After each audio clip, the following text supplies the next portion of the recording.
सबने जय जोहार। जय जोहार। थकान महसूस हो रही है? पक्का थकान महसूस तो नहीं हो रही ना? आना होड़े वाया वाला थाकी नहीं क्या स्टेडियम वाला? और मार विचार एक प्लस जी उबा है वो लागे थाकी के एटली बेई जो तो ठीक रहेगा। जितने जो साथी खड़े हैं क्योंकि आपड़े वहां है बीजा उबा है और बीजा हुआ मार जेवा थोड़ा कद में नाना है तो बापड़ा ताकी रे मैं ओसा थाई थे जुए देखा तो नहीं है तो जटला आना होड़े वालन भी इच्छा है मार बदार को नहीं बोलूंगा मुंह लेकिन जटला जी उबा ही बेई तक वहां वालन ठीक रहे तो देखा तो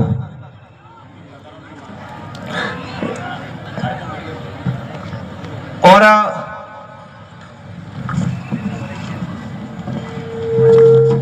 साथियों विश्व आदिवासी दिवस international day world of indigenous people हमारे लिए एक गौरव की बात है कि विश्व आदिवासी दिवस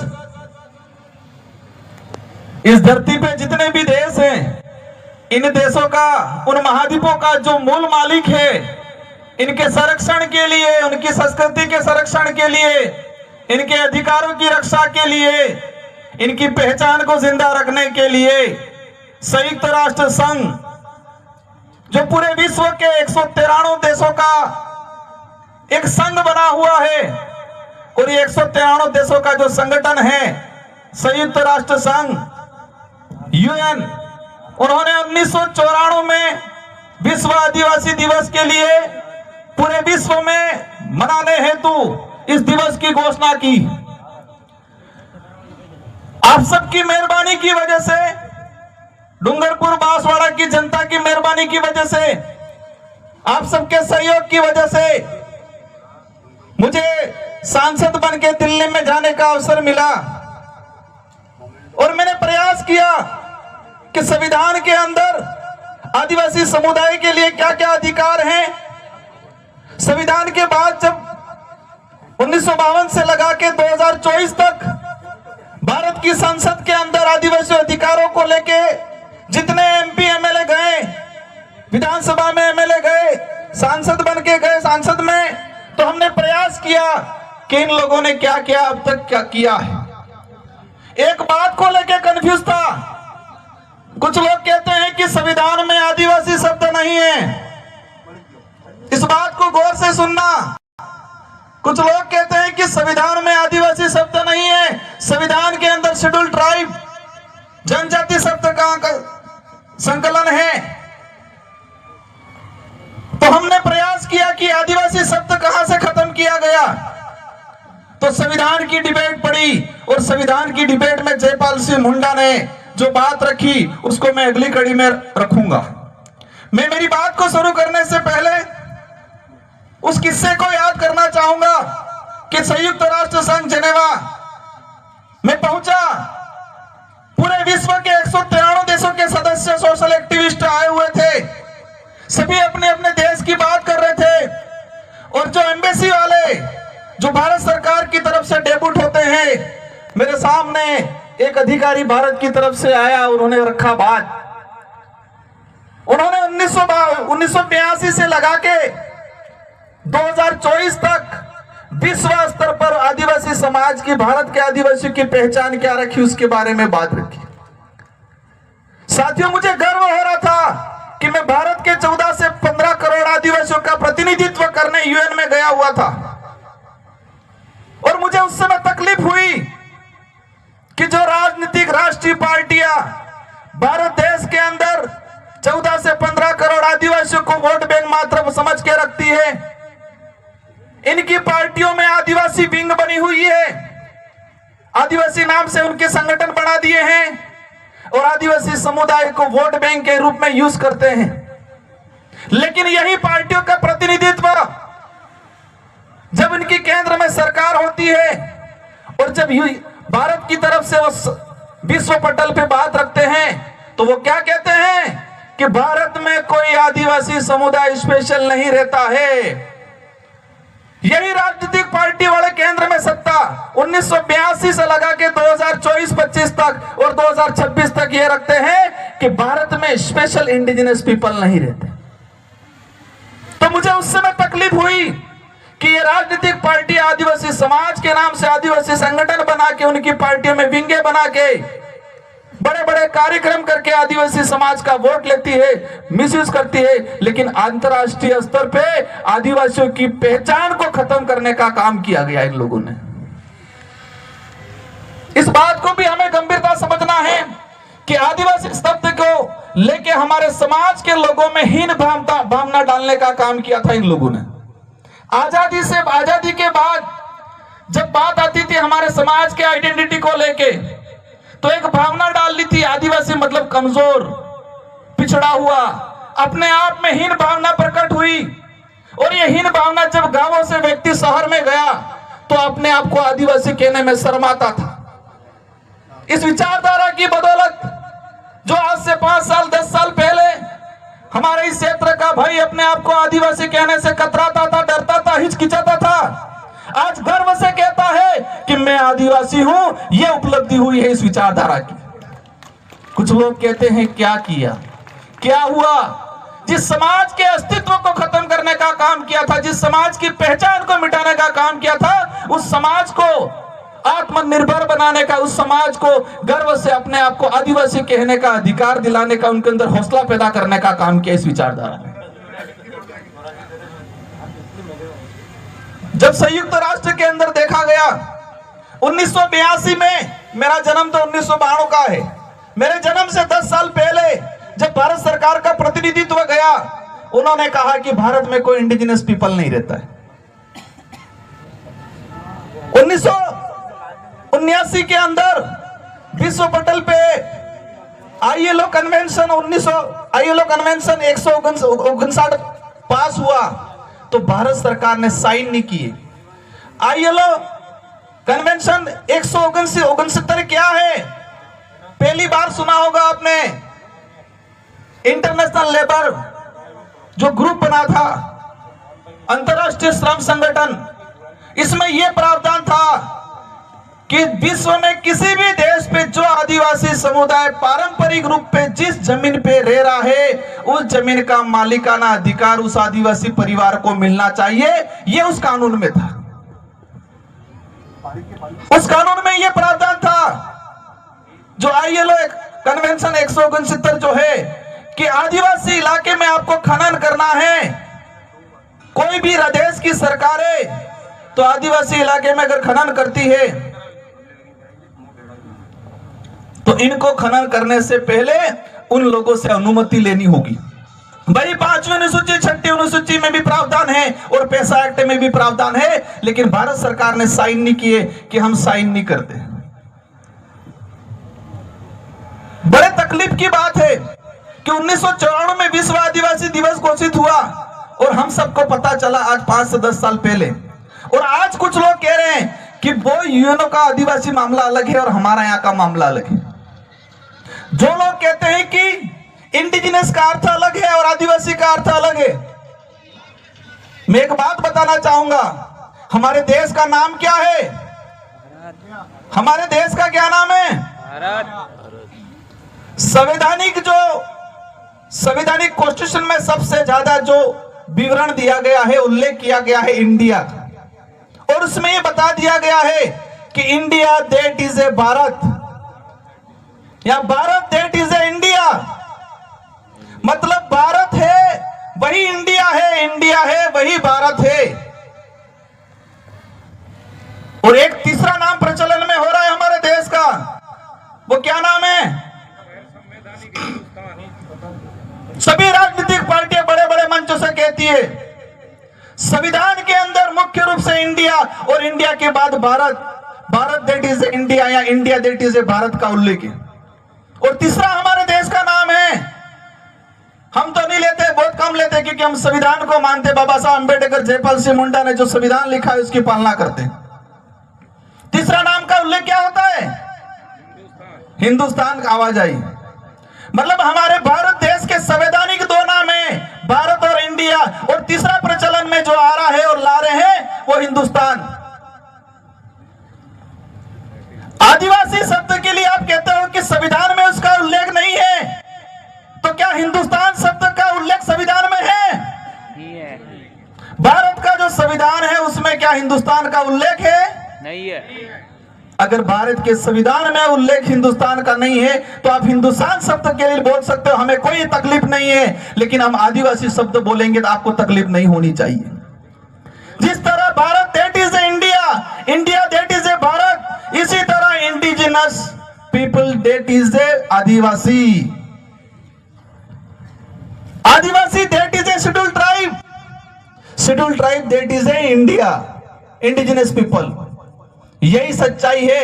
और इस आदिवासी शब्द को खत्म करने का काम किया है। वो खत्म करने का काम इसलिए कर रहे हैं कि गर्व से कोई व्यक्ति ये नहीं कहे कि मैं आदू आदना धनी मूल दूना धनी, ये नहीं कहे।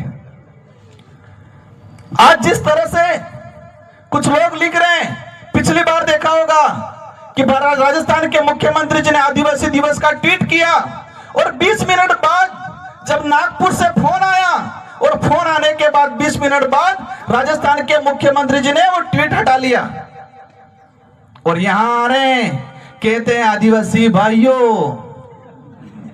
हम आपका कल्याण करेंगे। आदिवासी इतना अब ना समझ नहीं रहा है, इतना भोला भी नहीं रहा है। और एक चीज देखिए कि आदिवासी समाज का जो व्यवहार है, सीधापन, भोलापन, हर किसी पे विश्वास करने का, उस विश्वास का, इस भोलापन का इन लोगों ने फायदा उठाया है आज तक। लेकिन हमें सावधान रहना पड़ेगा कि जो जितना मीठा बोलता है जरूरी नहीं है कि वो मिठाई हो। आज जिस तरह से जयपाल सिंह मुंडा के लिए कुछ लोग बोलते हैं,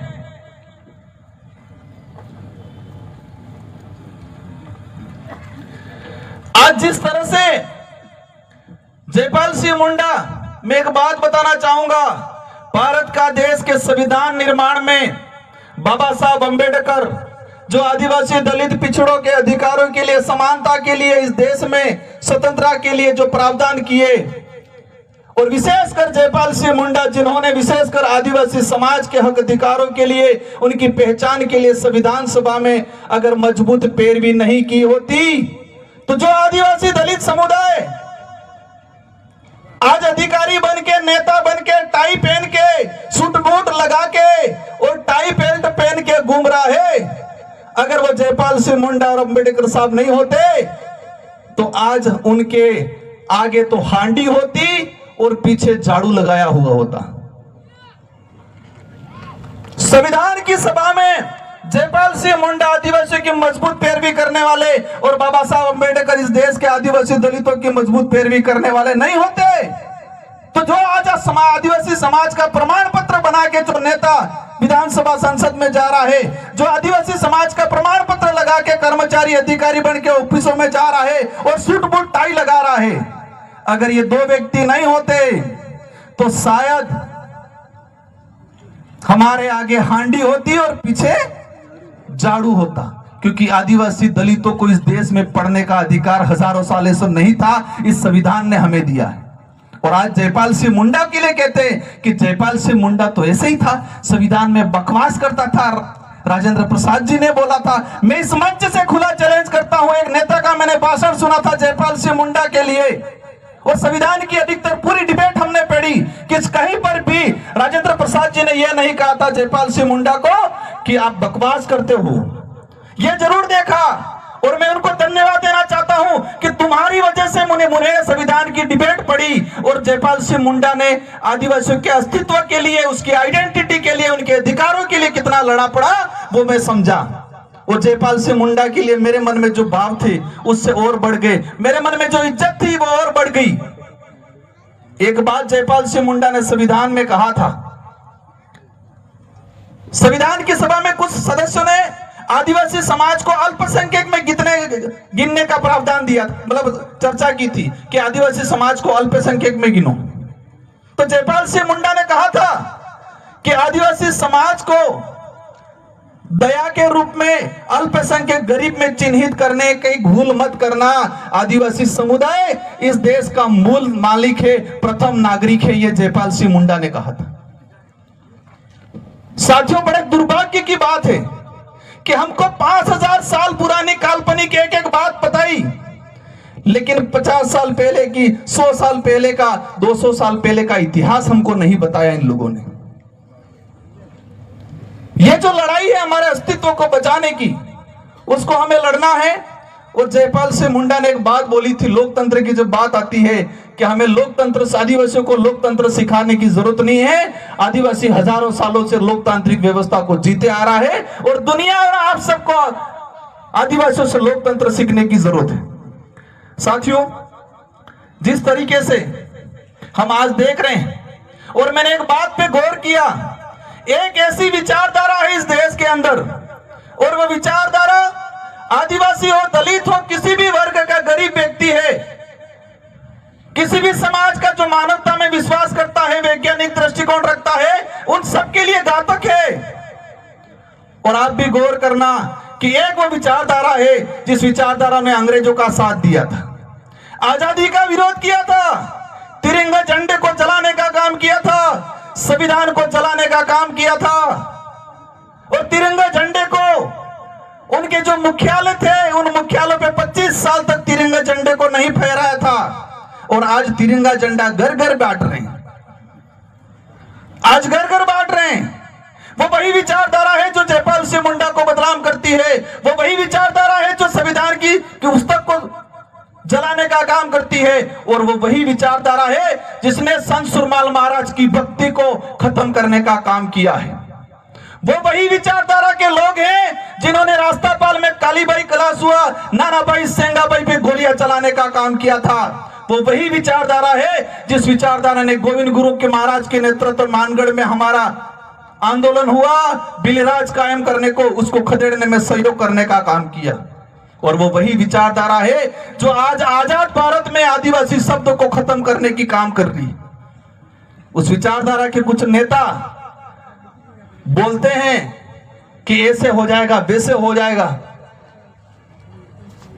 तो जयपाल सिंह मुंडा ने संविधान सभा में एक बात और बोली थी नेताओं के लिए, भविष्य में आज जो पनपे हैं उनके लिए। क्या बोला था कि आदिवासी समुदाय को विशेष सुरक्षा की आवश्यकता नहीं है। भविष्य में आदिवासी समाज को भविष्य में जो मंत्री और नेता बनेंगे, तो भ्रष्ट नेता और मानसिक गुलामी की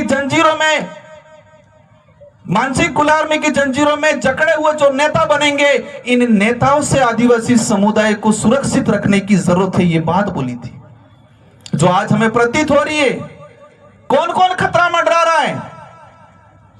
साथियों, मैं अंतिम एक टॉपिक पे बात करके मेरी बात को समाप्त करना चाहूंगा कि मानगढ़ का जो इतिहास बिलराज कायम करने का, 1913 में 1500 हमारे भाई मर गए, और इसी इतिहास को खत्म करने का काम एक नेता ने किया, पत्र लिख के, और हमारी राजस्थान पाठ्यक्रम की पुस्तक से उस इतिहास को हटाने का काम किया। साथियों, ये जो लड़ाई है, उस लड़ाई को हम कलम और कागज से लड़ना पड़ेगा। एक दौर चढ़ा था लड़ाई का। आजादी से पहले आक्रमणकारी हथियार लेके आए, हमारे पूर्वजों ने हथियार से उनका मुकाबला किया। आजादी के बाद फिर प्रचलन चला कि जोर चटलू बोले एटलो इनो साले फला कहता कि बोले इन्हें बोगड़ा वैसे नहीं बोले इन्हें गांव पड़ जा रहे हैं। अब दौर आ गया है, कलम और कागज से हम पे आक्रमण हो रहा है, कागजों में मारा जा रहा है। कुछ लोग कहते हैं एट्रोसिटी, छुआछूत खत्म हो गया। बिल्कुल टचेबली जगह था वो खत्म हो गया, कागजों और कलम का खत्म नहीं हुआ है। कुछ लोग रहे ऐसे। इस आदिवासी इलाके में रहने वाले प्रत्येक वर्ग का हम सम्मान करते हैं, और कई लोग हमारे साथ जुड़े हुए हैं जो वैज्ञानिक दृष्टिकोण रखते हैं, जो मानवता में विश्वास रखते हैं, लेकिन जो मनुस्मृति को फॉलो करते हैं वो आज भी ऊंच नीच की भावना रखते हैं। हम चाहते हैं इस इलाके में रहने वाला प्रत्येक वर्ग वैज्ञानिक दृष्टिकोण और मानव को इंसान समझे, समान समझे। उस भावना से हमको मिलजुल के रहना है। और गोविंद गुरु महाराज का, संत सुरमाल महाराज का, हमारा पुरखों का जो बिल प्रदेश कायम करने का जो सपना था, उसको पूरा करना है अपन सबको मिलके। और बिल प्रदेश कोई हमारी अकेले की लड़ाई नहीं है, मेरे अकेले की, अपने अकेले की नहीं है। इस लड़ाई को लेके कई नेताओं ने, पूर्व में भाजपा के भी थे, बीजेपी के थे, उन्होंने भी उठाया। नंदलाल जी को याद करना चाहूंगा, उन्होंने उठाया। दिलीप सिंह बुरिया मध्य प्रदेश, उन्होंने उठाया। सोमजी भाई डामोर गुजरात के थे। 4 से 5 बार के सांसद थे, उन्होंने बिल प्रदेश की लड़ाई को लेकर बात रखी।